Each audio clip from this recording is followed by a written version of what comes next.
Après ça, on a parlé du terrain, parce qu'on l'a dit, c'est un terrain qui était très difficile et tout ça. Et je lui ai demandé, j'ai dit, comment est-ce que tu fais pour rester focus dans un tournoi et tout ça?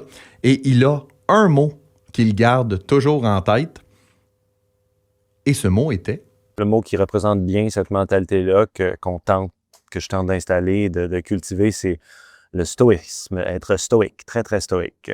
C'est un sport qui nécessite une stoïcité. Un bon coup, un mauvais coup, tu sais jamais si ça peut être bon ou mauvais dans le futur, tu sais.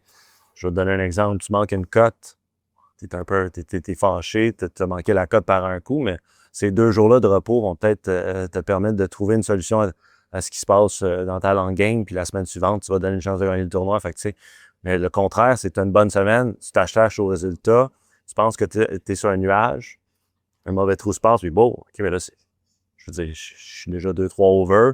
Qu'est-ce qui s'est passé? J'ai eu une bonne semaine la semaine passée. Ça devrait continuer. Non, c'est terminé. C'est un peu une mentalité page blanche que mon entraîneur Daniel Langevin a un peu instauré en moi. C'est le passé, le futur. Ça peut être important, on peut s'en servir. Surtout du passé, on peut se servir des bons moments du passé pour apprendre. Mais ce qui est important, c'est le présent. Également, ben, j'étais curieux de savoir, tu sais, là, il est dans la PGA, là. Officiellement, il est dans la cour des grands, mais je me suis dit, tu sais, il doit vouloir performer, il doit avoir des attentes. Donc, je lui ai posé la question, quelles sont tes attentes durant ce week-end? Je pense que je suis arrivé ici avec un peu un mindset de, justement, là, un momentum.